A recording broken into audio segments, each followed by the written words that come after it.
3 minuto makarlipas ang 8 ng umaga. Toyatid ng KBS RMM News. Dario na TV pa.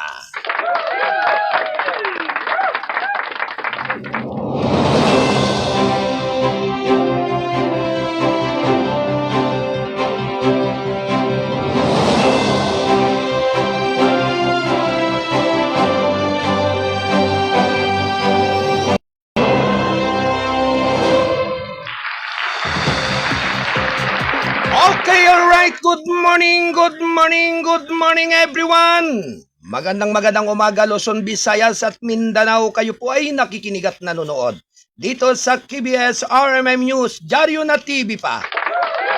Dito sa ating palatuntunan ng gabay at patnubay, balita at mga impormasyon. Samahan po ninyo ako sa loob ng 2 oras ang ating pagtatanghal, mga gili kong mga taga-subaybay. Ngayon po ay araw ng Lunes, June 22, 2026 ng taong kasulukuyan.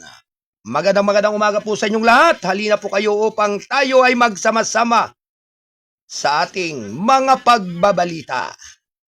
At syempre mga kababayan, sa pangalan po ng ating station manager, Kuyang Alan Valenzuela Bordeos, ako naman po ang inyong abang lingkod, ang Mindorinyong Midnight Boy, bagamat hindi naman gaanong kagwapuhan. Sigurado naman na ito ay inyong maasahan, ang inyong Kuyang Arnold Aceveda Namuko. Nagpupugay po ng isang mapagpalang umaga ngayong araw ng Lunes. Siyempre, kamusta na po kayo mga giliw kong mga taga-subaybay? Kamusta na po ang inyong mga kalagayan sa panahong ito? Okay lang po ba sa nakalipas na weekend? Siyempre, talagang na-enjoy po kayo ng araw ng Sabado at Linggo. Naandyan na yung mga ginuman. Yon. Yung ikangay pagsasama-sama ng mga magkakaibigan, magkakapamilya. At sa looban ng Lunes hanggang Biyernes ay talagang Google sa kanya-kanyang mga trabaho.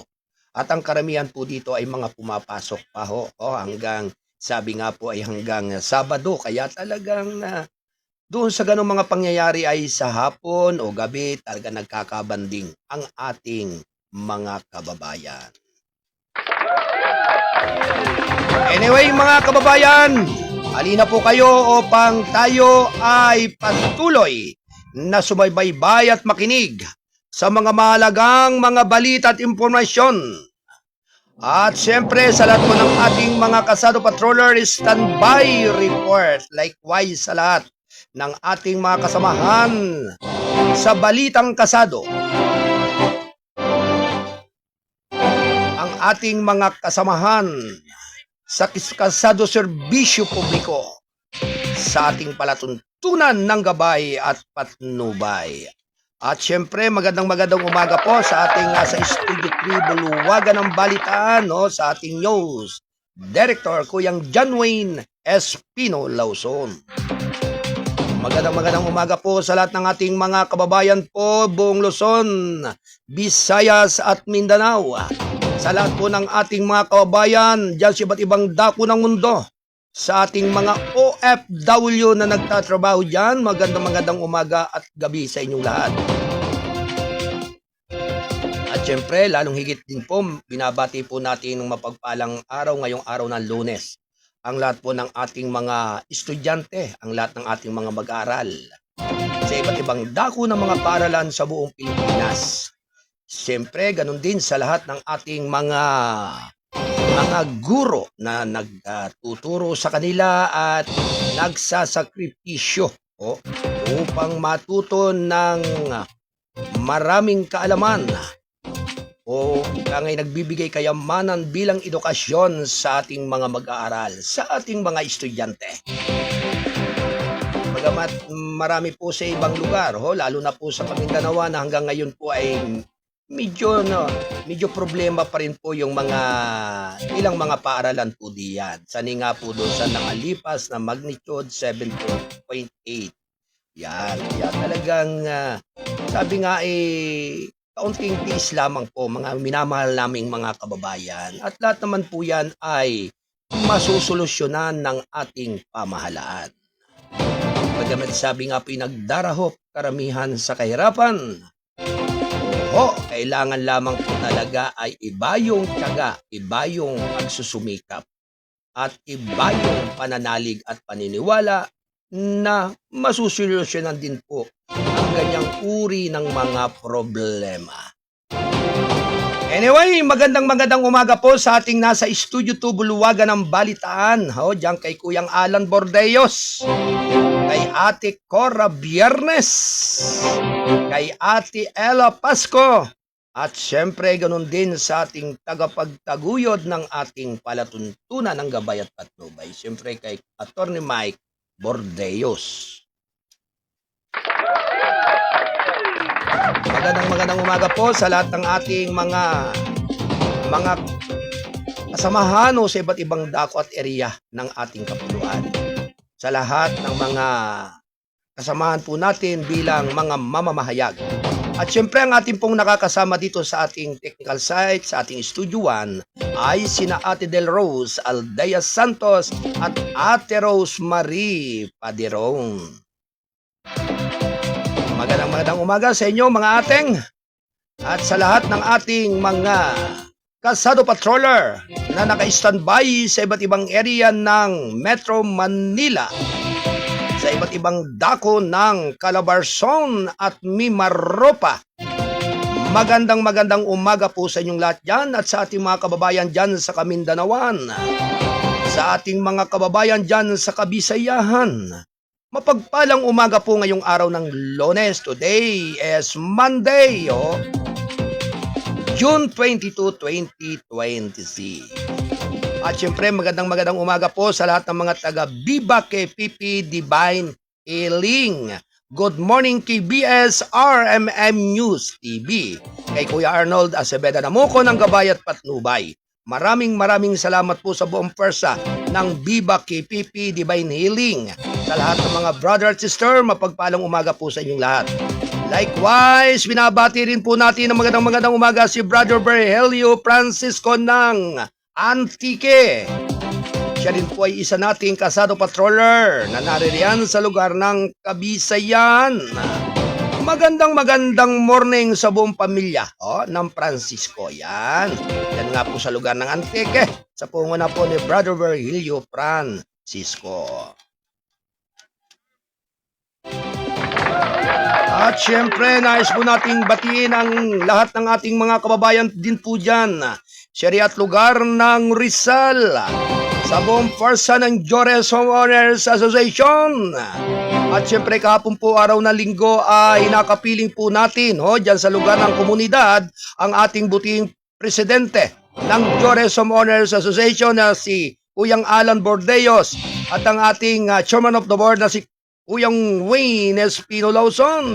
Likewise, ang lahat ng mga board of directors and incorporators ng Joresowa with registered of DHSU from 2021 up to present. Siyempre, ang lahat po ng mga bumubuo po niyan, sa lahat ng mga mamamayan po dyan sa lugar ng Jores Homeowners Association, sa pangunguna ni Kuyang Jose Rezares, yan, ni Kuyang Joel Gablenes, ni Kuyang Julio Agaton. Yan, magandang umaga po sa inyong lahat. At ganoon din kay Kuyang Nestor Pernisita, kay Kuyang Jason Almanon, kay Ate Rolaiza May Fuda, ganoon din kay Ate Flor de Lisa sa Pansa. Magandang umaga po sa inyong lahat. At siyempre, ang umaga pong ito ay talagang napakaganda sa bawat mamamayan ng sambayanang Pilipino. Binabati rin po natin ng magandang umaga ang lahat po ng mga officer nga po diyan sa Jores Homeowners Association. Ayan. At syempre sa lahat po ng ating mga kapatid at mga kababayan ng Jores Homeowners. Syempre sa lahat po ng ating mga kababayan po diyan sa lugar ng Sitio Bukal, Barangay Pantok, Binangonan, Rizal. At kahapon nga po ay naging bisita po ng Jores Homeowners Association, yung pong may-ari ng lupa ng Jores Homeowners Association. Yan. At syempre yan po ay sina Kuyang Deng, Deng Gido, yan. At 10 ng lahat ng kanyang mga staff, dumating po rin po dyan ang lahat ng kanyang mga empleyado, ang lahat ng mga bumubuo po ng Gido Estate dyan sa lalawigan ng Rizal, partikular na po dyan sa Binangunan. Kaya napakasaya po kahapon ang pagdaraos po ng kanilang pagtitipon at pagsasama-sama. At laking pasalamat po ng lahat ng mga officer ng Jores na sabi nga po sa matagal na panahon ay nakapiling po nila sa kanilang komunidad dyan sa Sitio Bukal si Kuyang Ding Gido at 10 ng lahat ng kanyang mga empleyado Likewise, siyempre talagang napasabay sa Father's Day kahapon talagang maraming mga tatay ang nagdiriwang at nagdiwang ng kaarawan bilang isang tatay o ama. Kaya happy Father's Day sa lahat ng mga tatay. Yan. Ang buwan pong ito ay para sa lahat ng mga tatay. Papa, Dade, ano man ang tawag. Kaya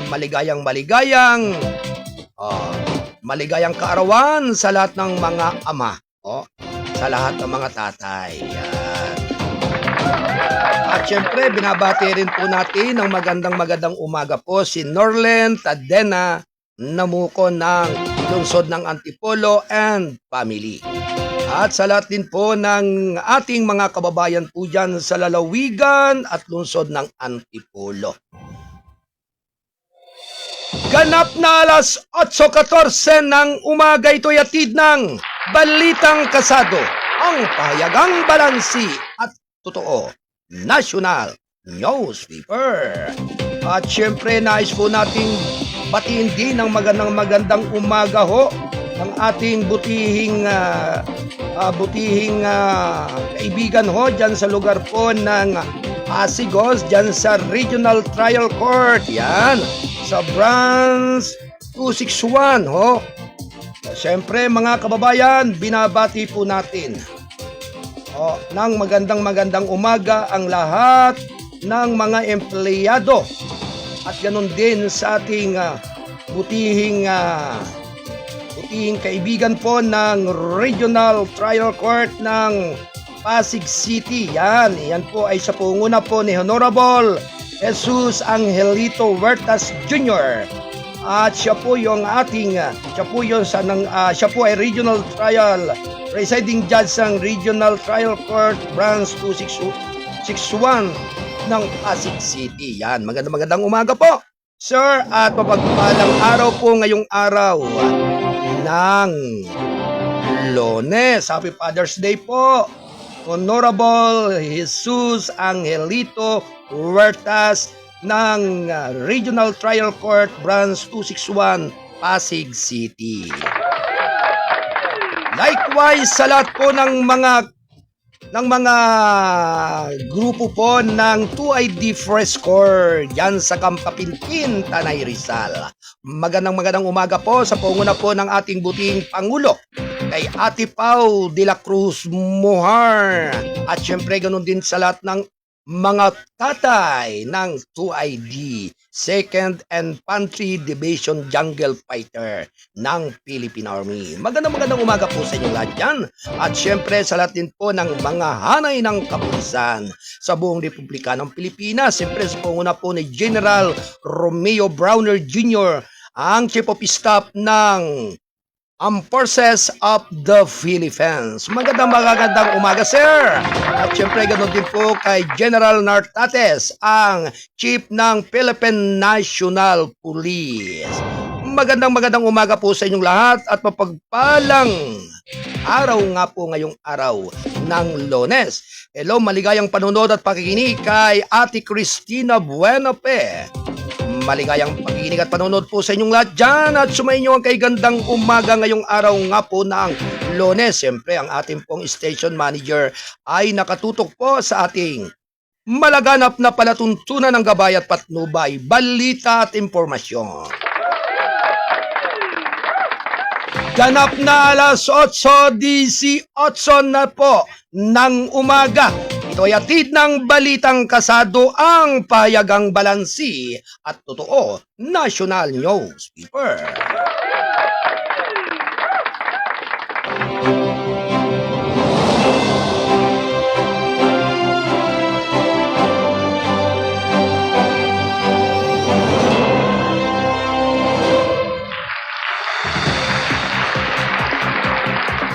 At syempre mga kababayan, tuloy-tuloy na po ang ating pagtatanghal ng ating palatuntunan. Narito ang ating mga pangunahing mga balita. Round 1. Lady, go! PHU's Naval Air Force nagsasagawa ng 4th MCA sa West Philippine Sea para sa ngayong taong 2026. Round 1. Lady, go! Inihayag ng ang Forces of the Philippines itong Sabado na matagumpay na nagsasagawa ng kanilang ika-4 na bilateral maritime cooperative activity sa West Philippine Sea ngayong taon.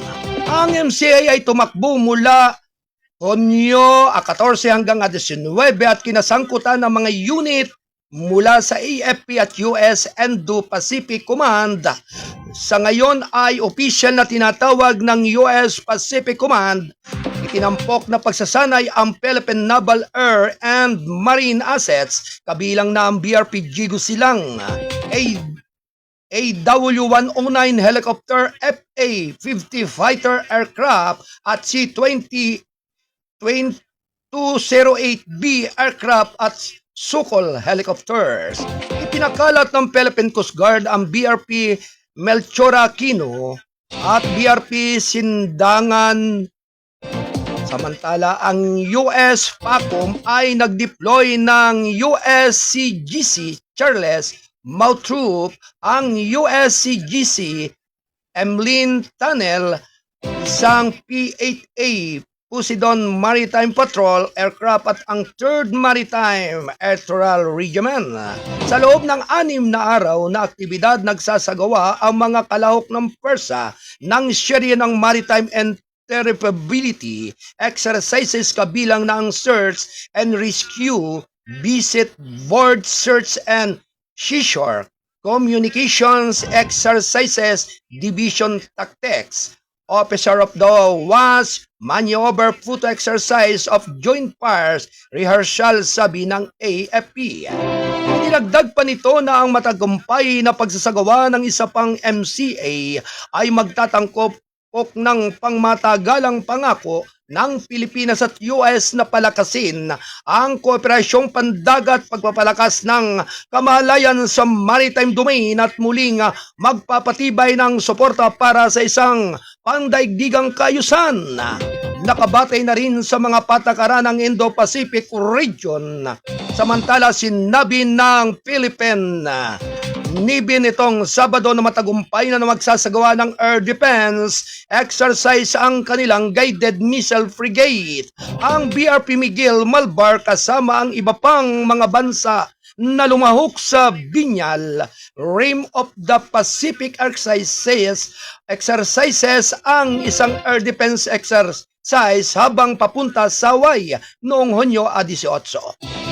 Bukod sa BRP Miguel Malvar, kabilang sa iba pang mga kalahok, ang Republic of Singapore Navy Frigate RSS Steadfast, Italian Navy Multipurpose Surface Combatant at its Giovanni delle Bandineri at Japan Self-Defense Maritime Force Destroyer GS Congo.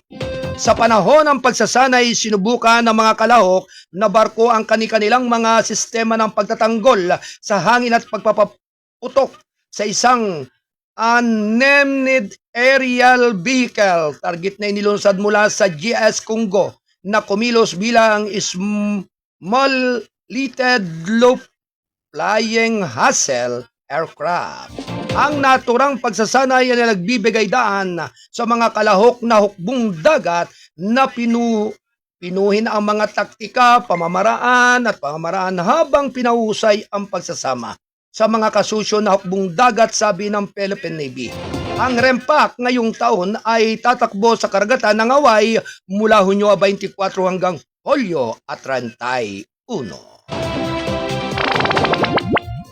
Ganap na alas 8:23 ng umaga. Ito'y hatid ng Balitang Kasado, ang pahayagang balansi at totoo. National News Paper. Samantala mga kabayabayan, mga mangganang Guimaras dumating sa Espanya habang sinusubok ng PS ang merkado sa Europa. Round 1. Lady, go!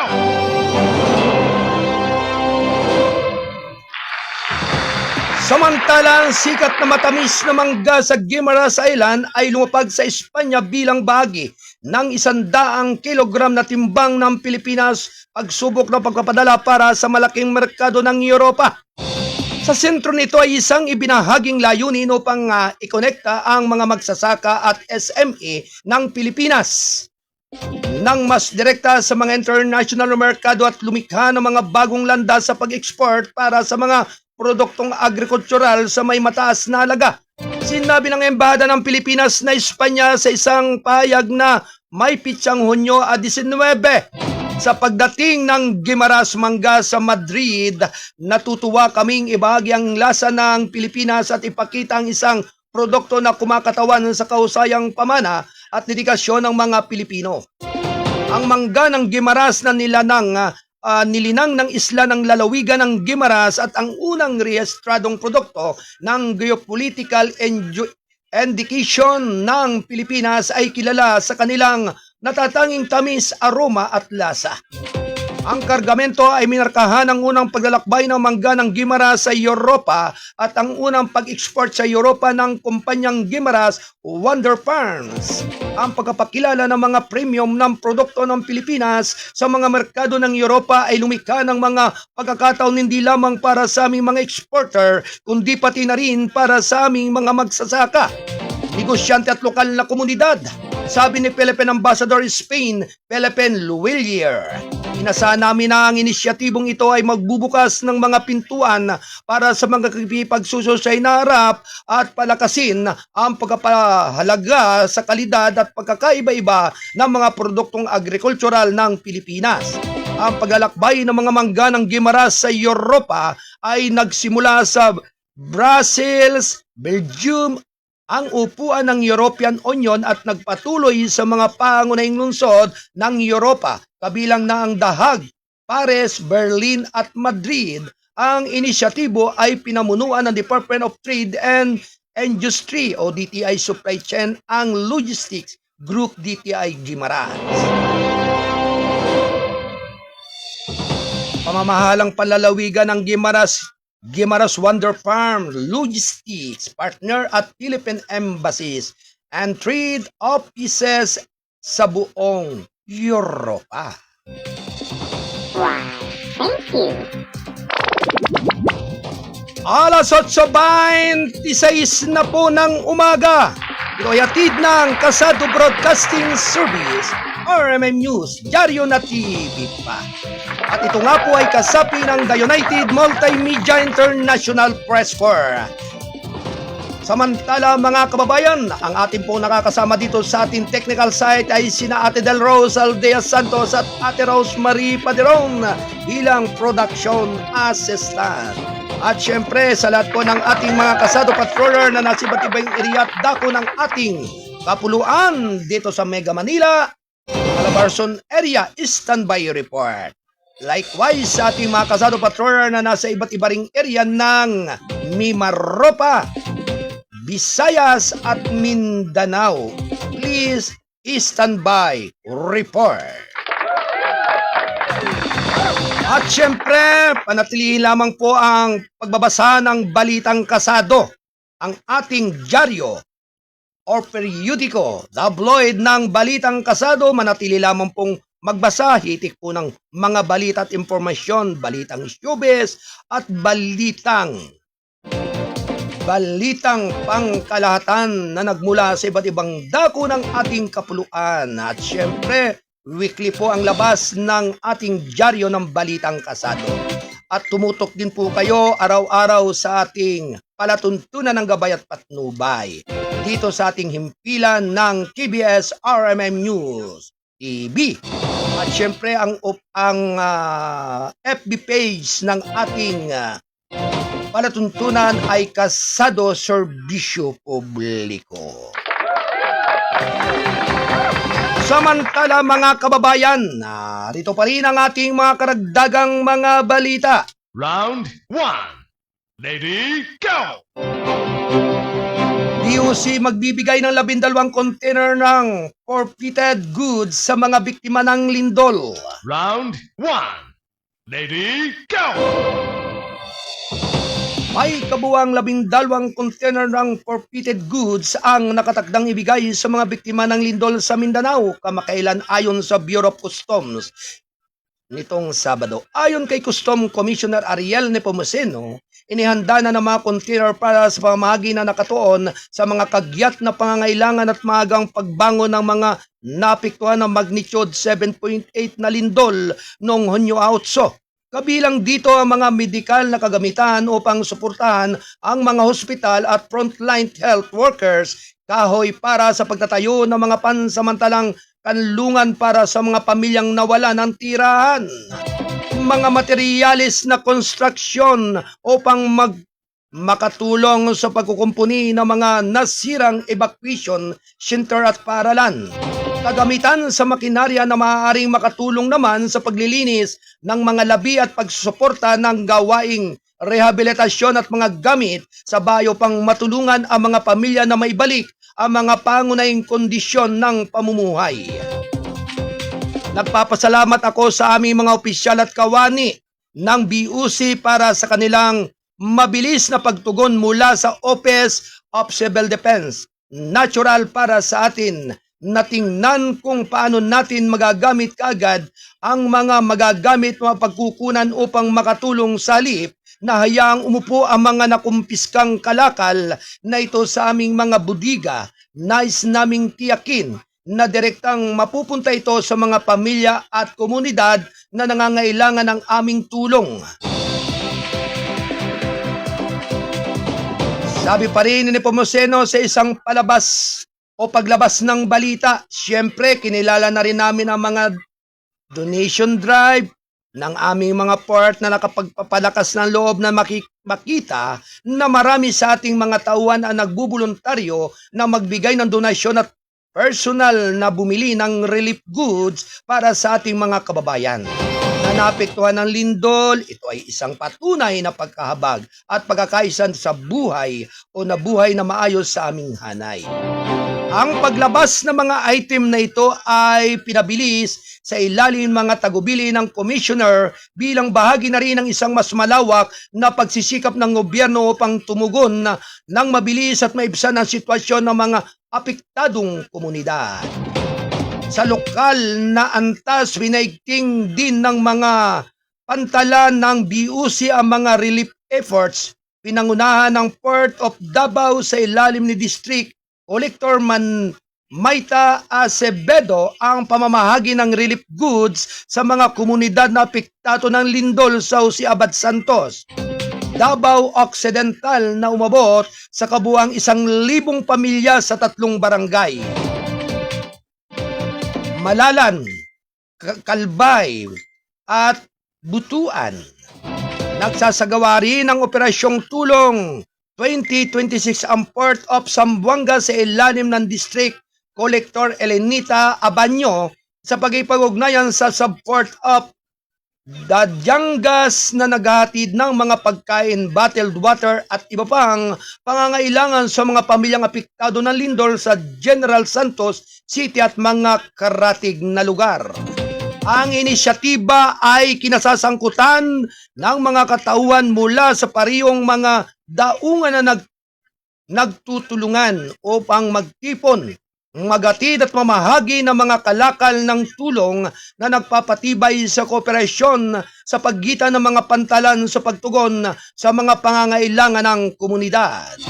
Samantala, ang Port of Cagayan de Oro sa pangunguna ni District Collector Manuel Sorbeto Jr. ay naglunsad naman ang sarili nitong kampanya sa donasyon para sa mga komunidad na apektado ng lindol sa Sacsargan at nananawagan ng mga kontribusyon tulad ng hygiene kits, ready-to-eat food, tubig, kumot, tulda at tulong pinansyal mula Honyo a 11 hanggang 17 upang suportahan ang patuloy na pagsisikap ng tulong. Ang iba pang mga pantalan kabilang na ang Ninoy Aquino International Airport of Manila, Manila International Container Port, Port of Cebu, Port of Iloilo, Port of Surigao, Port of Batangas, at Port San Fernando, La Union ay naglunsad na rin ng kani-kanilang donation drive habang ang lahat ng mga pantalan ng BUC sa buong bansa ay nagpapakilos naman ng mga pagsisikap upang matulungan ang mga komunidad na naapektuhan ng mapabinsalang lindol. Ang inisyatiba ay sumasalamin sa patuloy na pagsisikap ng pamahalaan na matugunan ang mga agarang pangailangan habang sinusuportahan naman ang mga maagang hakbang tungo sa pagbangon. Tinitiyak na ang tulong ay praktikal, napapanahon at nakadirekta sa mga pamilyang Pilipino na pinakaapektado na ang nanang lindol.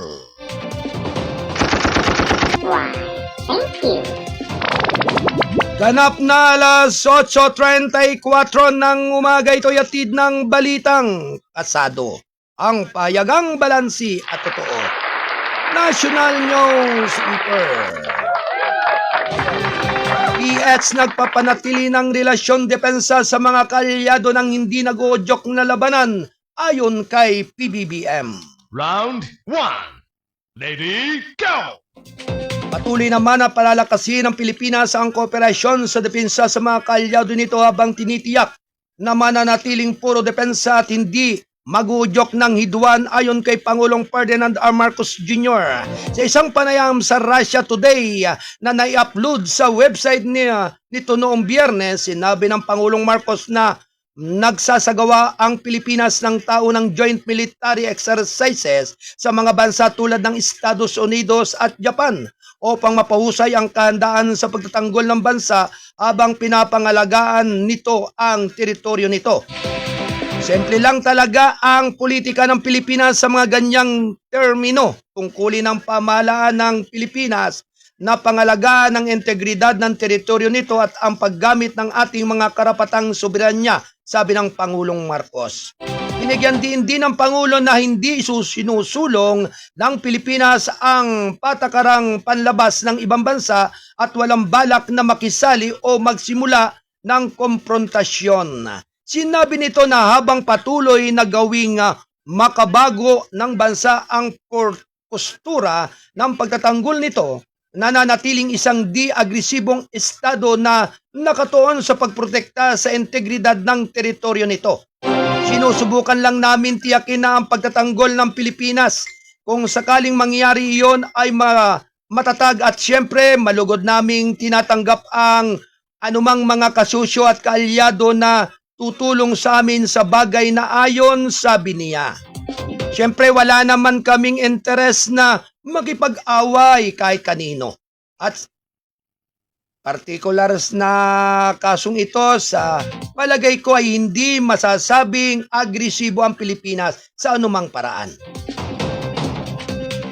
Ipinagtanggol lamang natin ang ating teritoryo, ipinagtatanggol lamang natin ang ating soberanya at ang paggamit ng ating mga karapatang soberanya, dagdag ng Pangulong Marcos.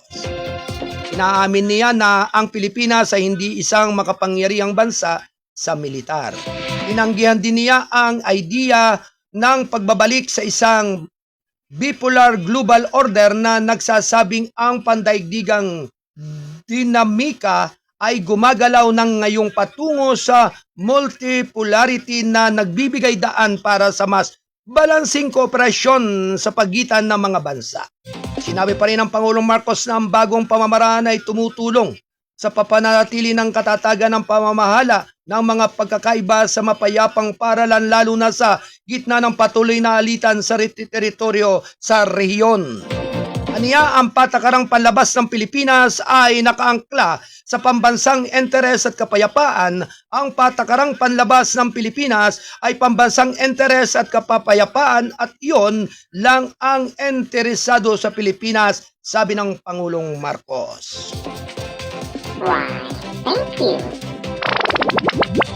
Ganap na alas 8:38 ng umaga.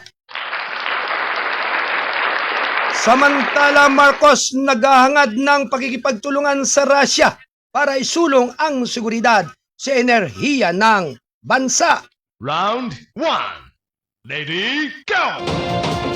Samantala, sinabi ni Pangulong Ferdinand R. Marcos Jr. na bukas ang Pilipinas sa pakikipagtulungan sa Russia sa pagsulong ng nuclear energy program ng bansa bilang bahagi na rin ng pagsisikap na palakasin ang pangmatagalang seguridad sa enerhiya at pag-iba-ibahin ang mga mapagkukunan ng kuryente sa isang panayam sa Russia Today. Sa gilid ng kanyang pagbisita sa Kasan, sinabi ng Pangulong Marcos na sinusuri ng Pilipinas ang mga umuusbong na teknolohiyang nuklear, lalo na mga maliliit na modular reactor na inilarawan niya bilang isang promising option para sa isang bansang kapuluan.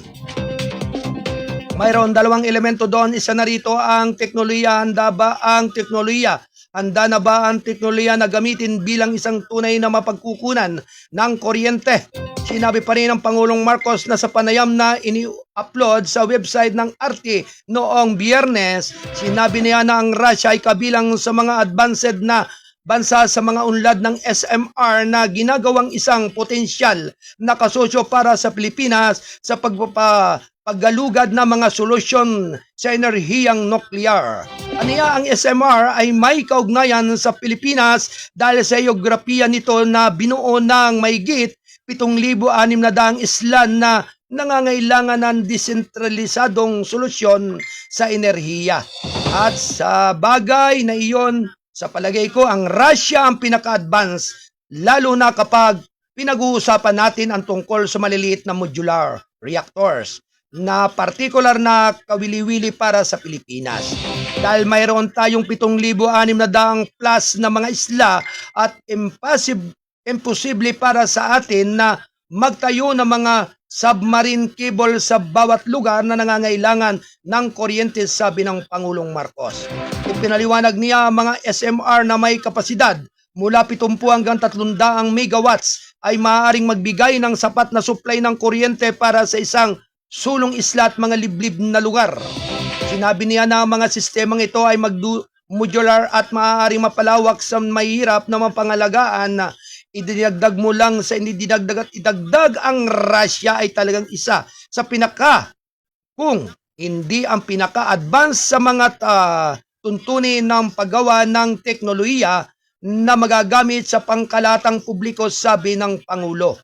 Maraming pilot projects sa buong mundo sa SMR, ngunit sa palagay ko ang Russia lamang ang may ilang mga komersyal na aktwal na halaman na tumatakbo na hindi na mga proyekto ng piloto o mga proyektong pang-eksperimento, dagdag niya.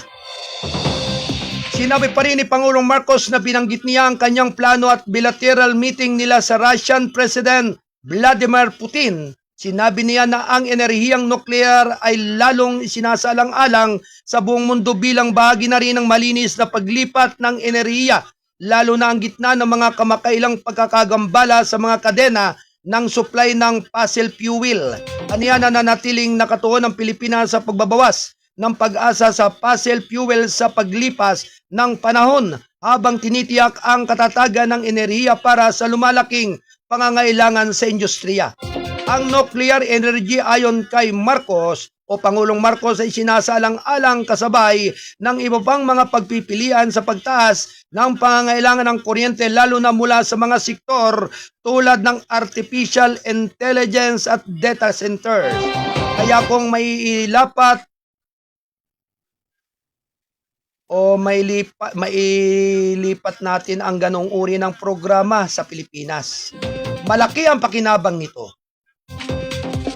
Lalo na sa pagdating ng mga data center at AI sa exponential demand na kailangan nito para sa kuryente, sabi ng Pangulong Marcos. Kailangan nating suriin ang lahat ng mga posibilidad at lahat ng mga potensyal. Kung gayon, ito ay isa sa mga pinakamahusay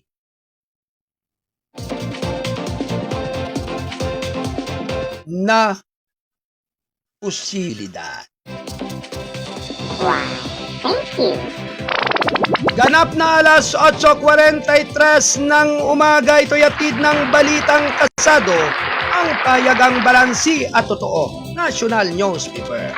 At sa ating mga kasado patroller, standby report makalipas ng ilang pa nating mga pagbabalita. Round 1. Amerikano na nakaleng sa $2 billion healthcare scam na aresto. Round 1. Lady, go! Iniulat ng Bureau of Immigration noong Sabado ang pag-aresto sa isang Amerikanong mamamayan na natagbilang isang high priority target ng Federal Bureau of Investigation ng Estados Unidos. Kinilala ng Bureau of Immigration ng dayuhan na si Herbert Leon Kimbley, 60 taon na inaresto sa isang commercial area sa Pasig City ng mga ahente ng Fugitive Search Unit kasama ang mga opisyal ng intelihensya ng gobyerno. Noong Huwebes, ayon sa isang balita noong katapusan ng linggo, ang Amerikano ay paksa ng isang federal na warrant ng pag-aresto na inisyo ng U.S. District Court sa South Carolina dahil sa manoy pag-oorganisa ng isang healthcare scheme na nanluko sa mga programang pangkalusugan na pinunduhan ng gobyerno ng higit sa $2 bilyong. Sinabi ng mga autoridad na ang scheme ay inasasangkutan ng panlilinlang na pagmimerkado at pamamahagi ng mga hindi kinakailangang orthopedic braces na sinisingil sa Medicare. Si Kimbley ay gaganapin sa Warden Facility ng BI sa Taguig City habang hinihintay naman ang deportation proceedings. Why, thank you. Alas 8:45 ng umaga. PBBM nakikita ang mga oportunidad para sa mas matatag na kooperasyon ng ASEAN at Russia. Round 1. Lady, go! Binigyan din ni Pangulong Ferdinand R. Marcos Jr. ang pangangailangan ng ibayong palakasin ng relasyon ng Association of Southeast Asian Nation at Russia sa pamagitan ng pagpapalawak ng kooperasyon sa mga umuusbong na sektor na may malaking potensyal na hindi pa nagagamit. Sa panayam ng Russia Today kasunod ng kanyang paglahok sa Asian-Russia Commemorative Summit sa Kazan, sinabi ng Pangulong Marcos na ang partnership sa pagitan ng Regional Bloc at Moscow ay umunlad sa nakalipas na 3 dekada ngunit hindi pa naabot ang buong potensyal nito. Sa ASEAN patuloy itong umuunlad ngunit hindi sa isang partikular na mataas na rate. Bagamat may mga eksepsyon sa loob ng mga miyembrong estado ng ASEAN kung saan ang ilang mga bansa ay napunta ng mas malayo kaysa sa ibang mga bansa, sabi ng Pangulo. Itinuro niya ang mga umuusbong na lugar ng kooperasyon na hindi pang ekonomiyan sa nakaraan, lalo na sa advanced na teknolohiya, artificial na kalatalimuhan, mga sentro ng data at pagbuo ng kuryente. Inilala niya ang pagtaas ng papel ng Russia sa mga sektor na ito at idinagdag na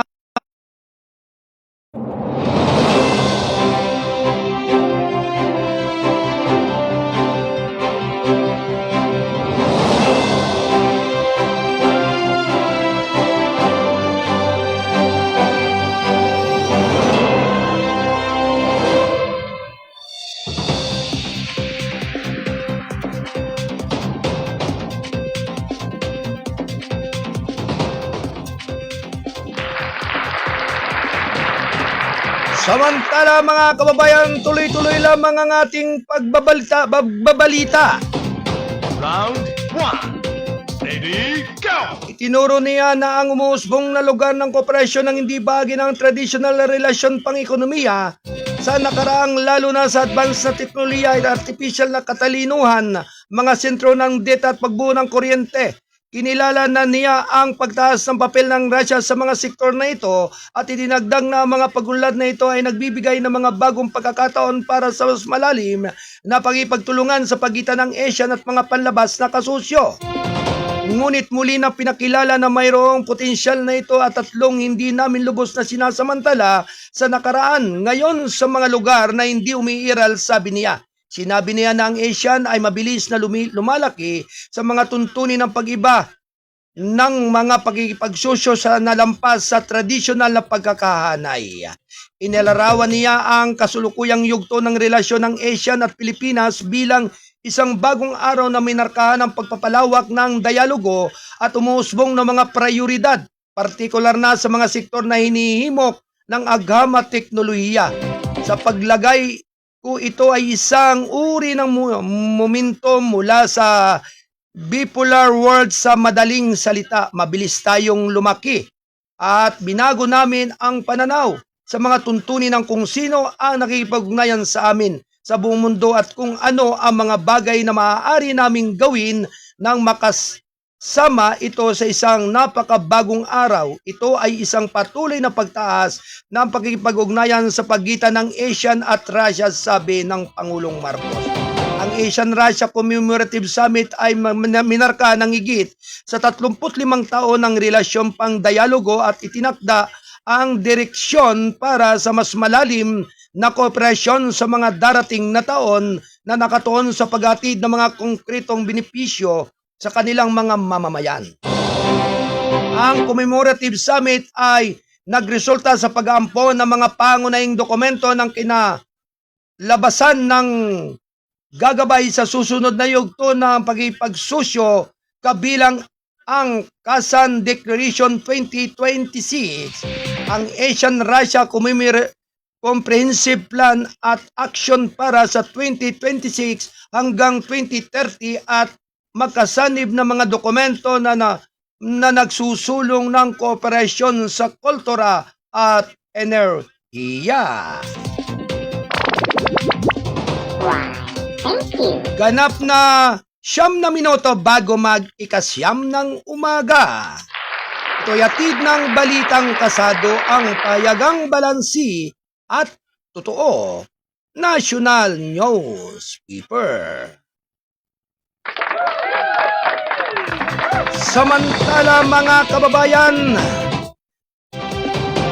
dapat sagutin ni Vice President Sara Duterte ang aligasyon ayon sa mambabatas. Round 1. Lady, go! Utang na loob ni Vice President Sara C. Duterte sa mamamayan ang pagsagot sa mga akusasyon laban sa kanya. Sinabi ni La Union 1st District Representative Francisco Paulo Ortega B. na kailangang dumalo sa impeachment trial ang pangalawang pinakamataas na opisyal ng lupain upang may payag niya ang kanyang panig. Kung ang mga tao ay nagtatanong at naghahanap ng mga sagot, mas mahusay na magmula sa bibig ng kabayo. Ang sagot ay dapat magmula sa taong sangkot, sabi niya sa Saturday News Forum sa Quezon City. Bukod dito, mahalaga ang integridad dahil kung mas mataas ang pamantayan mo, kunwari ay tumatakbo ako sa pagkapangulo o vice presidente ng Pilipinas, may obligasyon ka sa taong bayan na sagutin. Dagdag pa ng mambabatas, kung hindi dadalo si Duterte sa pagdinig, sinabi ni Ortega na nasa kanyang depensa kung paano nila haharapin ang mga bagay na ito. Ang pre-trial conference para sa impeachment trial ay nagsimula noong Huwebes at ipagpapatuloy ngayong Hunyo 22. Ngayon, ang impeachment trial ay nakatakdang magsimula Hulyo 6. Why, thank you. Ganap na alas 8:53 ng umaga. Ito'y atid ng balitang kasado ang pahayagang balansi at totoo. National Newspaper. 20 Pinoy inaaristo sa Russia nakabalik sa PH matapos ang pag-uusap ni na Pangulong Marcos at Putin. Round 1. Lady, go! Ang 24 na Pilipino na nakakakulong sa Russia sa loob ng halos 9 na buwan ay ligtas na nakarating sa Pilipinas noong linggo ng madaling araw matapos personal na itaas ni Pangulong Ferdinand R. Marcos Jr. ang kanilang kaso kay Russian President Vladimir Putin sa isang bilateral meeting sa Kazan. Dumating ang mga repatriate Pilipinos sa Ninoy Aquino International Airport, Terminal 1, 2 batch mula sa Bangkok, Thailand. 6 na dumating makalipas ang hating gabi sakay ng Philippine Airlines Flight PR737 habang ang natitirang 18 ay lumapag noong linggo ng madaling araw sakay ng PAL Flight PR733. Personal na tinanggap ni na Foreign Affairs Secretary Maria Teresa Lazaro at Migrant Worker Secretary Hans Kagdak ang mga nagbalik. Sinabi ng Department of Foreign Affairs na ang repatriation ay isinagawa sa pagkikipag-ugnayan sa mga otoridad ng Russia sa tulong ng Department of Migrant Workers at Overseas Workers Welfare Administration. Mas maaga sa linggong ito inihayag ni Pangulong Marcos na malapit nang umuwi ang mga Pilipino matapos niyang itaas ang kanilang sitwasyon sa bilateral meeting nila ni Putin sa sideline sa Asian-Russia Commemorative Summit sa Kazan. Inasalamatan ng Pangulo si Putin at ang gobyerno ng Russia sa pagtulong sa paglutas ng isyo. Sinabi ng Pangulong Marcos na ang mga Pinoy ay nakakulong sa lungsod ng Irkutsk sa timog silangang Siberia sa Russia ng halos 9 na buwan ng walang formal na kaso. Naano nang sinabi ng mga opisyal ng Pilipinas na ang mga Pilipino ay maaaring nabiktima ng mga illegal na recruitment scheme at dinala sa kustodiya dahil sa posibleng paglabag sa emigrasyon. Sinabi ng mga ahensya ng gobyerno na ibinigay ang tulong at suporta sa reintegration mga umuuwi na Pilipino habang patuloy na iniimbestigahan naman ang mga otoridad ang mga pangyayari sa kanilang recruitment at paglalakbay sa Russia. Ganap na alas 8:56 ng umaga, ito'y hatid ng balitang kasado ang pahayagang balansi at totoo. National Newspaper. Marcos dinagdag ang 3 bilyong piso sa Middle East Repatriation Regression Fund. Round 1. Lady, go! Ipinag-utos ni Pangulong Ferdinand R. Marcos Jr. ang paglabas ng karagdagang 3 bilyong piso para mapalakas ang repatriation and integration program ng Department of Migrant Workers para sa mga overseas Filipino workers na nawala ng trabaho dahil sa kaguluhan sa gitnang silangan. Ang Auntin Mission ng punduhan ang buong operasyon ng repatriation mula sa post-departure assistance hanggang sa flight hanggang sa reintegration. Sinabi pa rin ng Executive Secretary Ralph Ricto noong linggo, digmaan man o hindi, may mga Pilipino na nasa matinding kagipitan na dapat nating iuwi sa bahay, sabi niya sa isang pahayag. Noong Hunyo 17, ligtas na naiuwi ng gobyerno ang 10,446 na Pilipino mula sa gitnang silangan, kabilang na dito ang 8,281 OFWs, 1,803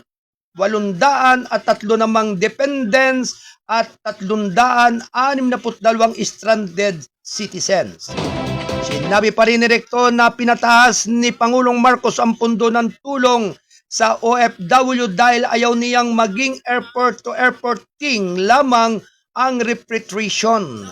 Ang utos niya ay hindi pwedeng paglabag dito, bahala na kayo. Ang gusto ng Pangulo, may hatid na probinsya sa lubang nangangailangan at hindi sa lahat ng economic opportunities, sabi ni Recto, sa kanilang pagdating. Ang standard welcome package na maaari nilang magamit ay kinabibilangan ng tulong ng financial, psychosocial, counseling, medical, assessment, employment, guidance, kabuhayan ayon kay Recto na binanggit ang isang briefer ng DMW. Upang mapabilis ang reintegration ng mga OFW sa workforce, nagsagawa na rin ang DMW ng 15 bayanihan para sa balikbayang manggagawa National Reintegration Work Network at job fairs sa buong bansa upang matulungan silang manetwork sa mga oportunidad sa trabaho sa lokal at sa ibang bansa. Livelihood support at financial literacy programs bukod sa iba pang mga serbisyo. Samantala, ang Overseas Workers Welfare Administration sa pamagitan ng Balik Pinas, Balik Hanap Buhay, nakapagbigay na rin ng livelihood aid ang 664 na kamakailang bumalik na OFWs. Ang isang OFW na maaaring makatanggap ng hanggang 20,000 piso bilang maliit na tulong na pagsisimula ng negosyo. Para sa mga nagbabalik na guro, ang kagawaran ng edukasyon ay lumikha rin ng isang hearing pathway na nagpapaintulot sa kanila na magturo sa mga pampublikong paaralan, sabi ni Recto. Why, thank you.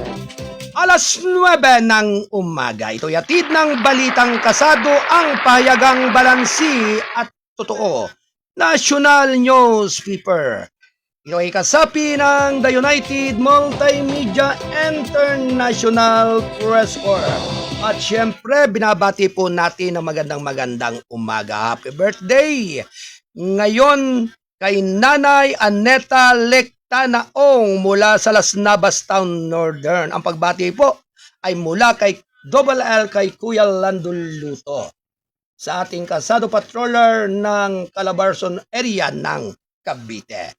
Happy birthday, Nanay Antia Lectanaong! At syempre mga kababayan, at syempre binabati rin po natin ng maligayang pakikinig at panonood si Adham Cantiga. Mga totoong balita dito lang po sa Kasado Publiko Serbisyo mula kay Adham Cantiga. Maraming salamat po, Kuyang Adham Cantiga. Ganap na alas 9:01 ng umaga, ito yatid ng Balitang Kasado, ang pahayagang balansi at totoo, National Newspaper.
Ganap na alas 9:07 ng umaga. Ito'y atid ng Balitang Kasado, ang pahayagang balansi at National Newspaper.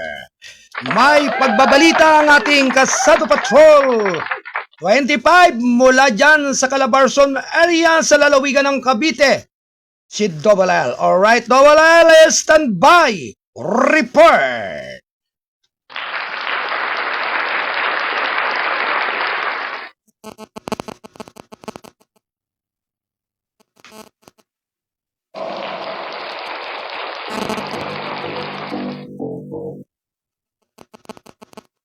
Kasado Patrol Report.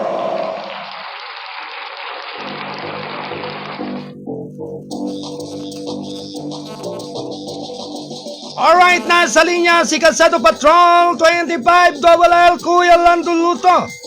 Ito po mga kababayan, ang kanyang balita ay may kinalaman po hinggil po dito sa Cavite PNP nagbigay po guys sa mga ama sa pagdiriwang ng Father's Day. Lalaking bumunot. Nagkasana ng baril. Akala tambay pulis pala, pulis pala, arestado. Okay, ang detalye po ay malalaman po natin sa ating Kasado Patrol 25 Double L. Alright, Kuya Lando Luto, sige, iputok mo na yan. Good morning, Kuya Lando.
Okay, Kuya Lando. Go pa rin.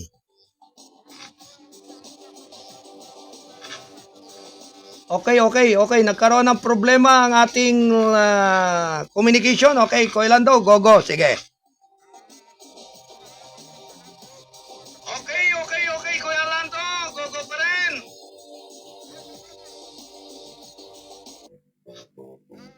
Okay. Nagkaroon ng problema ang ating...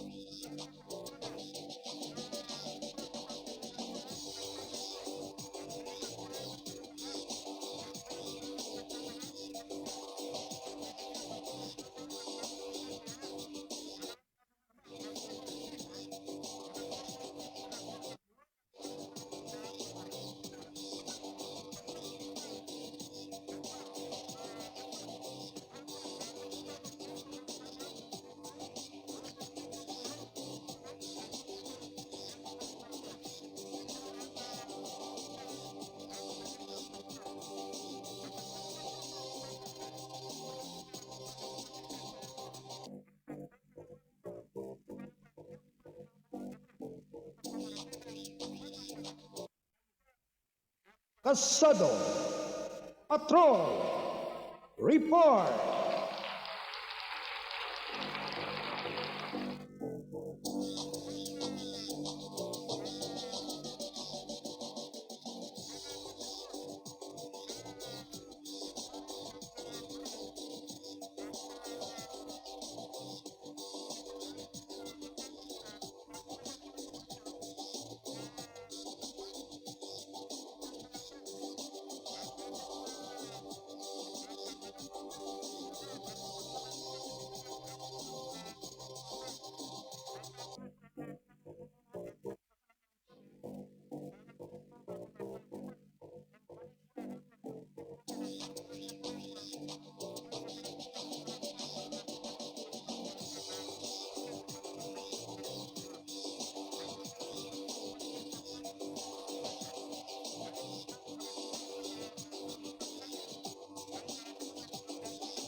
Okay, maraming salamat sa paghulat ng ating Kasado Patrol. 25 mula pa rin sa lalawigan ng Cavite. Double L, Kuya Lando Luto. Thank you, Kuya Lando. Anyway, isunod po naman natin ang ating Kasado Patrol 1, ang ating Kuyang Alan Bordeos. May nabubuo po o nabuong sama ng panahon. Ho. Malalaman po natin kay Kuyang Alan Bordeos yung lagay ng panahon sa Luzon. Ho. Anyway, Kuyang Alan is standby report. Kasado Patrol Report. Ito po mga kababayan ay hinggil po rito sa bagyo ho, ng Bagyong Francisco ho, signal number 1 po dito na sa Luzon. Ho. Malalaman po natin ang detalye kay Kuyang Alan. Alright, Kuyang Alan, good morning!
kanluran sa forecast track, sinabi ng Pag-asa.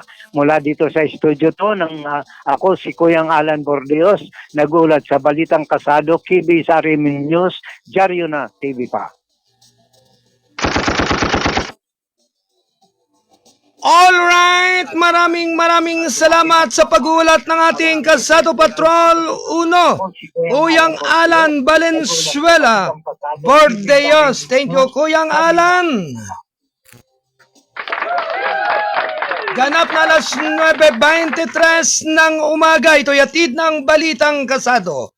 Ang pahayagang balansi at totoo. National Newspaper. Sa klase, Ate Del, merong problema ang linya. Hindi pumasok ang audio ng ating mga kasado patroller. Yan, alright? Kinichik at ang linya at kaya talaga pakichik lang. Anyway, ganap na alas 9:23 ng umaga, ito'y atid ng Balitang Kasado, ang pahayagang balansi at totoo. National News.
Samantala mga kababayan, tuloy-tuloy lamang ang ating paghatid ng mga balita. Round 1. Lady, go!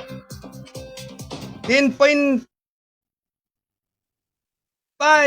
thousand drug personalities napiktuhan ng government rehab program sa Mayo ayon sa PDEA.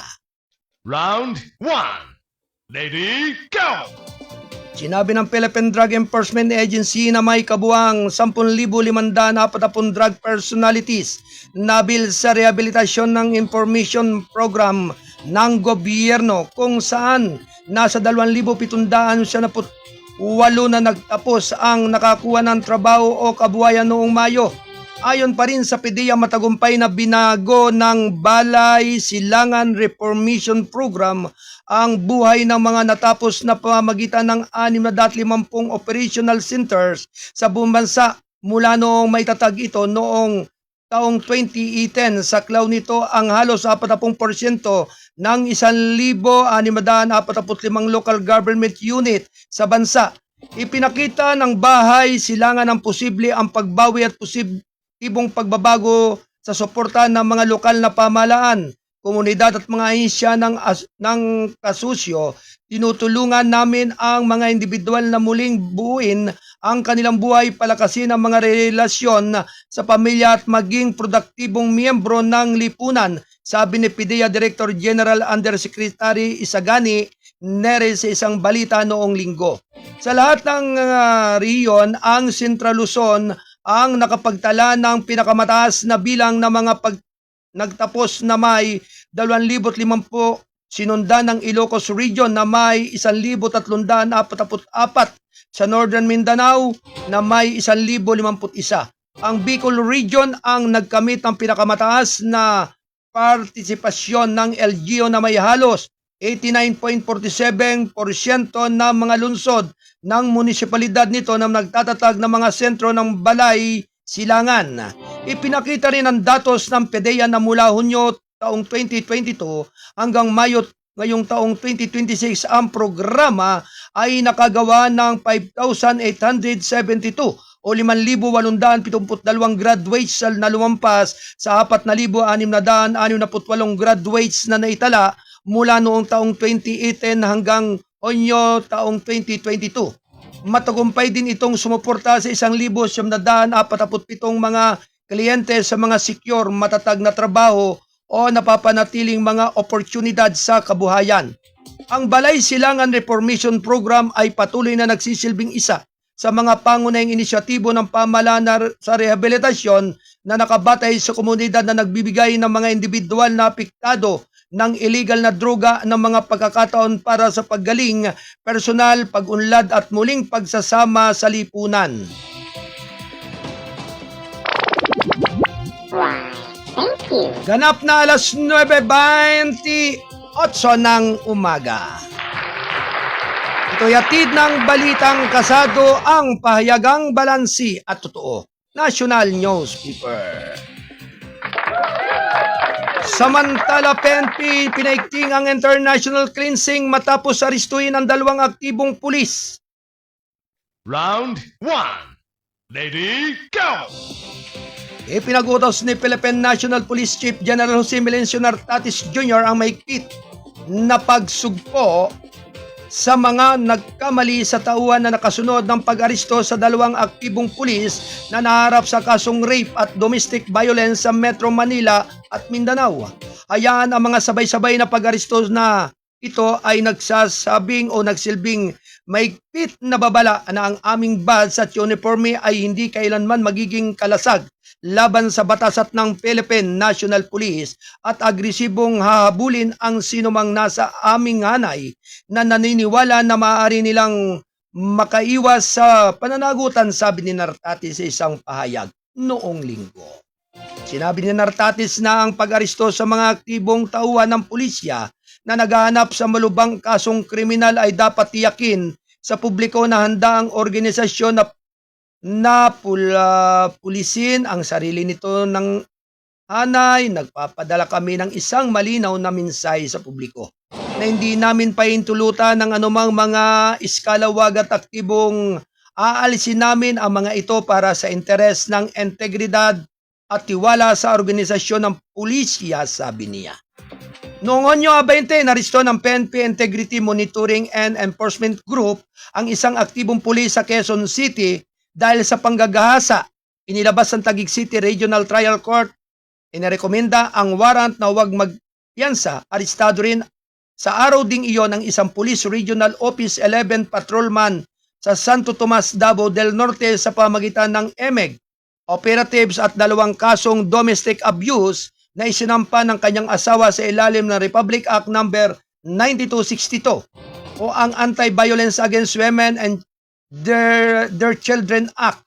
Naghain ng warrant ang mga otoridad sa napaglabag sa Section 5 ng RA 9262 na may piyansa na itinakda sa 72,000 o 72,000 piso na paglabag sa Section 5 ng parehong batas na bumubuo ng bahagyang pinsala sa katawan na may piyansa na itinakda sa 6,000 piso. Ipinag-utos ni Nartatis ang agarang pagsisimula ng administrative proceedings laban sa mga sangkot na tauhan alinsunod sa mga patakaran na regulasyon ng PNP. Inatasan din niya ang EMEG sa mga kinakukulang unit na paigtingin ang pagsubaybay sa mga tauhan na may kaugnayan sa mga krimen, illegal na droga, at mga reklamo ng pang-aabuso na sa tahanan. Ganap na alas 9:31 ng umaga. Hello, maligayang pakikinig at manonood kay Ate Melens Blanca Flor ng Taytay Rizal. Magandang umaga sa mga Blanca Flor family. Good morning sa inyong lahat diyan sa Blanca Flor family ng Taytay Rizal, siyempre kay Ate Melens. Samantala mga kababayan, narito pa rin ang ating mga karagdagang mga balita. Round 1. Lady, go! 24 na oras drug operation. Nasamsam ang 17 milyong shabu, 11 suspect sa Western Visayas. Round 1. Lady, go! Nakumpiska ng hiwalay sa magkahiwalay na anti-drug operation sa loob ng 24 na oras sa Western Visayas ang mahigit 2.5 na kilo ng hinihinalang shabu na tinatayang nagkakahalaga naman ng 17.14 milyong piso at naaristo ang 11 suspect kabilang na 5 high value individuals. Ang pinakamalaking haul ay nasa 13.9 na milyong pisong halaga ng shabu na nakumpiska sa Florbel Subdivision, Barangay Buray, Oton, Iloilo, bandang alauna ng madaling araw. Linggo ng Regional Police Drug Enforcement Unit Western Visayas. Na-recover ng mga operatiba ang mahigit 2 kilo ng illegal na droga na may standard na presyo ng droga na 13.97 milyong pisong halaga at naaresto ang tatlong HBI kabilang ang magkapatid at na alias Boss, 26 taon at alias Chuko, 28 taon kapwa residente ng Zone 3 Barangay Kalumpang, Mulo at ang kanilang runner alias Jad 32 years old na naninirahan din sa Uton. Ang matagumpay na operasyon ay nagmula sa higit sa isang buwan ng masinsinang pagsubaybay sa intelihensya, pagpapatunay at pagbuo ng kaso kasunod ng impormasyon. Ibinigay ng mga nag-aalaala ng mga mamamayan tungkol sa umunoy pagkakasangkot ng mga suspek sa mga aktibidad ng illegal na droga. Sinabi ng Police Regional Office 6 sa isang pahayag, sa iwalay na operasyon ng Estancia Municipal Police Station dakong alas 2:11 ng madaling araw nitong linggo sa Barangay Poblacion Zone 2, na kumpiska ng estansya ang tinatayang nasa 364 na gramo ng hinihinalang shabu na tinatayang nagkakahalaga naman ng 2.47 milyon. Inaresto na matagumpay na operasyon ng isang HBI na kinilalang alias Perot, 43 anyos at apat pang suspek na alias Ju, 52 taon alias Ryan, 38 taon alias Deo, 36 at alias Berto, 26 taon. Sa operasyon sa Balasan Municipal Police Station sa Barangay Panian, Balasan, Iloilo ay nagresulta rin sa pagkakaaresto naman sa isang HBI at na-recover ang 71 gramo ng hinihinalang shabu na nagkakahalaga naman ng 618,000 piso. Ang matagumpay na operasyon ay nagpakita ng pagiging epektibo ng ating kampanya laban sa illegal na droga na hinihimok ng intelihensya. Sa walang sawang dedikasyon ng aming mga tauhan, patuloy na koordinasyon sa pagitan ng mga unit at aktibong suporta ng komunidad, nagawa ng Police Regional Office 6 na kumpiskahin ang malaking dami ng illegal na droga at arestuhin ang 3 high value na individual na makabuluhang nakagambala sa supply chain ng illegal na droga sa Western Visayas.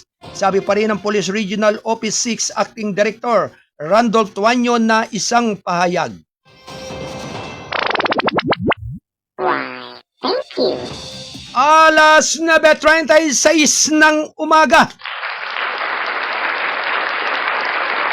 Samantala mga kababayan, teenager na ulian ng 5.6 milyong pisong shabu sa Negros Occidental Esteng Operation. Round 1. Lady, go! Isang teenager ng suspek ang nagbunga ng 5.576 milyong pisong halaga ng shabu sa isinagawang bypass operation sa Manapla, Negros Occidental nitong linggo. Arestado si alias JM, 19 na taong gulang, residente ng barangay I1B sa Hilagang Bayan ng Negros sa isang meet-up sa Hacienda Busay, Barangay Punta Misa sa isinagawang operasyon ng Regional Police Drug Enforcement Unit. Ito ay inilunsad kasunod ng pagtanggap at pagpapatuloy na impormasyon ng intelihensya hinggil na rin sa umano'y pagkakasangkot ng suspek sa mga aktibidad ng illegal na droga ayon sa ulat ng Police Regional Office NEAR. Pasado alas 10 ng gabi, nagbenta si JM na nagmamaniho ng motorsiklo ng isang sachet na sabo na nagkakahalaga ng 12,000 pesos sa isang undercover police. Pagkatapos ay nasamsam ng mga operatiba mula sa kanyang pag-aari ang 3 buhol na plastic bag at 24 na head-sealed sachet na naglalaman naman ng higit kumulang na 820 gramo o 820 gramo ng shabu. Ang bawat gramo ng shabu ay nakapig sa 6,800 piso o isang kabuang 5.6 milyong pisong halaga. Na-recover din ng operating team ang cash na nagkakahalaga naman ng 20,000 piso ayon sa ulat ng pulisya. Ang matagumpay na operasyon ay nagpapakita lamang ng aming na hindi matitinag na pangako na buwagin ang mga network ng illegal na droga at pananagutin ang mga nagbabantas ng kaligtasan sa aming mga komunidad, sabi ni Police Regional Office NEAR Acting Director Brigadier General Romano Cardinho sa isang payag. Ang operasyon noong Sabado ng gabi ay kasunod na rin ng dalawang pangunahing operasyon laban sa droga na mas maaga sa linggo sa buong rehiyon. Sa Negros Oriental na recover naman ang ng mga operatiba ang 3.47 milyong pisong halaga ng shabu sa isinagawang bypass operation sa Purok 5, Barangay Liptong, Valencia noong Hunyo 18. Naaresto ang 31 anyos na lalaking suspek na residente ng Zamboanga City. Noong Hunyo 15 naman ay isang 52 taong gulang na babaeng suspek ang nagbigay ng 1.43 milyong pisong halaga ng shabu sa isinagawang bypass operation sa Purok Star Apple 2 Barangay 27, Bacolod City. Why, thank you. Ganap na alas 9:39 ng umaga. Ito'y hatid ng Balitang Kasado, ang pahayagang balansi at totoo. National Newspaper. Militar sinira ang mga baril na narecover sa Maguindanao Norte. Round 1. Lady, go! Mula naman sa Kamsyongko, Maguindanao del Norte, nasaksihan ng mga opisyal ng hukbo ng kinatawan ng United Nations Development Program ang seremonya ng pagwasak ng mga maluwag na baril na isinuko na kuha ang nadakip ng mga operasyong militar sa Maguindanao del Norte sa unang kalahati ng taon. Ang seremonya ng pagwasak na ginanap sa kampo na ito ay kinapapalooban ng pagputol ng mga piling baril mula sa 685 voluntaryong sumuko sa small arms ng light weapons na nakulikta mula sa iba't ibang komunidad sa Maguindanao del Norte. Ang pagkawasak ng mga baril na ito ay higit pa sa nagbubuwag na mga armas. Ito ay isang malakas na pagpapatibay ng pangako ng ating mga mamamayan sa kapapayapaan, sabi ni Major General Vladimir Cagara, Commander ng 6th Infantry Division ng Army, sa isang pahayag noong Sabado. Ang bawat baril na na-turn over and nawasak ay na kumakatawan sa isang buhay na potensyal na naisave, isang salungatan na pinigilan at isang komunidad na binigyan ng mas malaking pagkakataon na umuunlad. Ang Distraction Program ay sinagawa sa pagkipagtulungan ng UNDP sa pamagitan ng Assistance for Security, Peace, and Integration and Recovery for Advancing Human Security and the Bangsamoro Project. Layon din itong maiwasan ang paglaganap ng mga maluwag na baril, mabawasan ang armadong karahasan, at isulong ang pangmatagalang kapayapaan at seguridad sa buong Bangsamoro Autonomous Region and Muslim Mindanao. Ang proyekto ay nagtataguyod ng isang nakasentro sa komunidad konteksto, tumutugon na diskarte sa pamahala ng mga armas sa pamagitan ng paghihikayat sa voluntaryong pagsuko ng mga baril, anuman ang kaanib, habang nagbibigay ng suporta sa mga komunidad na apektado ng labanan. Nasaksihan ng aktibidad sina Director Ana Pasite ng Office of the Presidential Advisory on Peace, Reconciliation and Unity at Ronnie Arap Jr. Aspire Project Specialist sa UNDP. Ang tagumpay na ito ay patunay na tagumpay ng ating kolektibong pagsisikap sa kapayapaan at pag-unlad na buwagin ang mga pribadong armadong grupo, disarma ang mga pribadong armadong individual at palakasin ang seguridad ng buo sa buong rehiyon ng Bangsamoro, sabi ni Caraga. Nananawagan siya sa mga nagtataglay pa ng mga maluwag na baril na nakipagtulungan sa militar upang bumuo ng isang mas ligtas, mas mapayapang BARM na napansin na ang mga sundalo at kampo ng Army ay nananatiling bukas at handang tumulong sa mga handang kusang loob na ibigay ang kanilang mga armas. Why, thank you. Alas 9:43 ng umaga, ito'y hatid ng Kasado Broadcasting Service RMM News, Dyaryo na TV pa. At ito nga po ay kasapi ng The United Multimedia International Press Corps.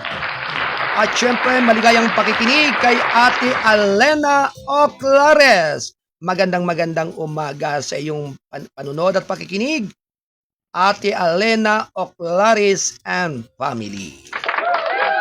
At syempre, masiglang araw po, Sir Arnold ay namuko. Happy Fathers po.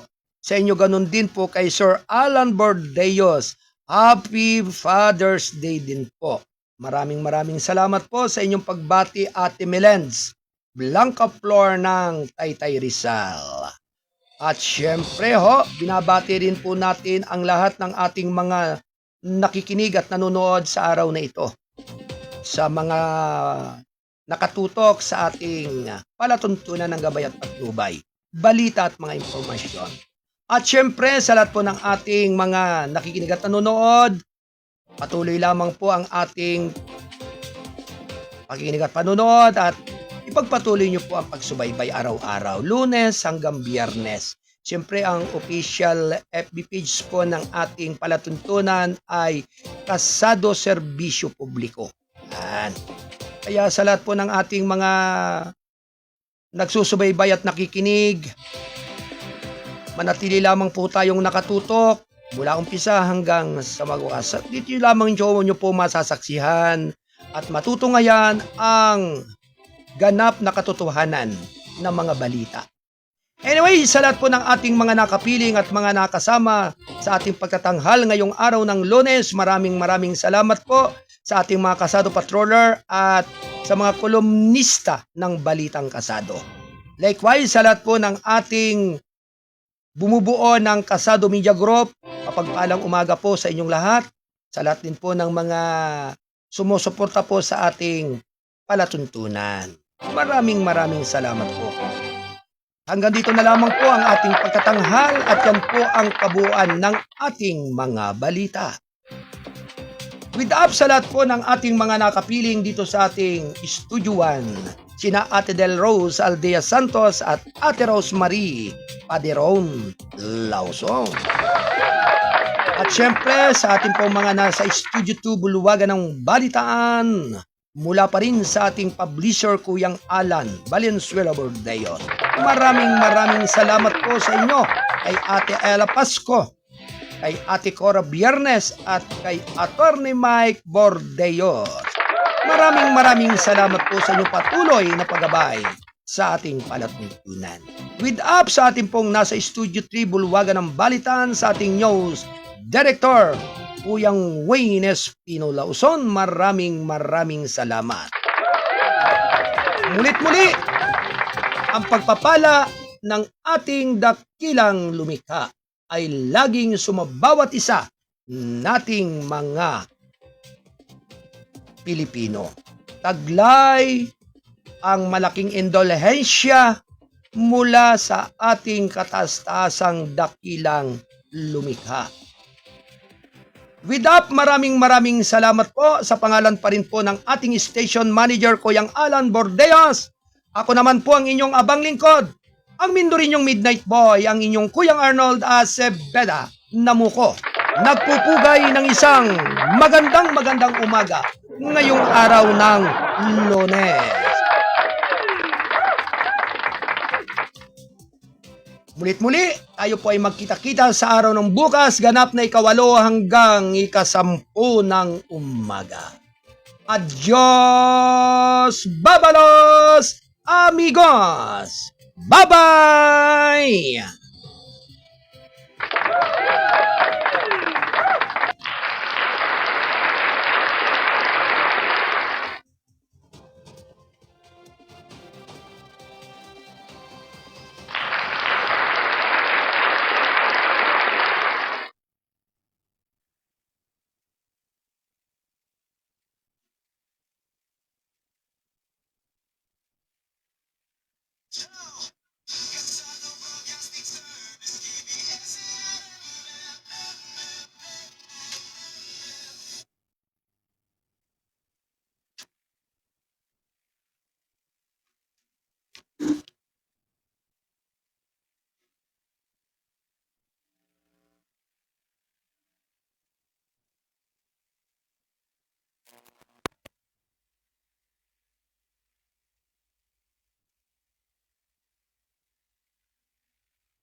Yo!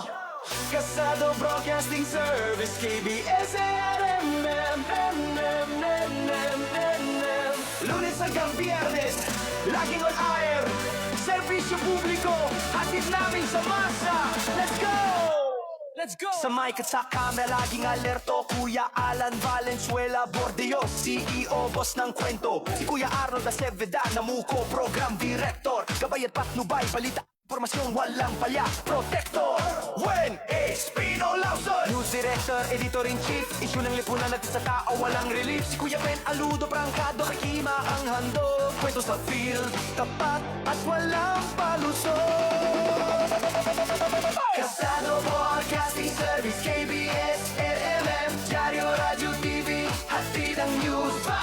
Serbisyo publiko sa bawat baryo at city. Team namin solid, mabilis, wagas at witty. Balita sa umaga, balita sa gabi. Mula sa radyo hanggang sa dyaryo, di kami mabibi. Kuya Alan, Kuya Arnold, Kuya Wayne at Kuya Ben. Teamwork solid, wala atrasan, walang talo sa laban. Reporter sa field, editor sa studio. Mabilis na balita, hatid sa bawat kilo.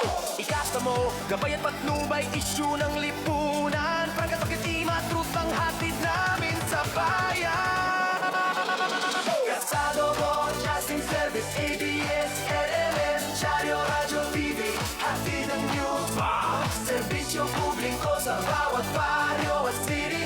Team namin solid, mabilis, wagas at witty. Lunes hanggang Biyernes, on air ang kwento. Mga mamamahayag, laging handa sa todo. KBS, RMN, di lang basta news. Hatid namin sa masa, truth na wala abuse. Kasado Broadcasting Service, DDS, RMN, balita at serbisyo, hatid sa bawat tao. Team namin solid, mabilis at totoo. Ikasamo, gabay at patnubay, issue ng lipunan, pragadok na ima. Hatid ang totoong kwento. Diaryo na, radyo na, TV na. Kasado Broadcasting Service, KBS, RMN. Serbisyo publiko, sa puso dugo namin.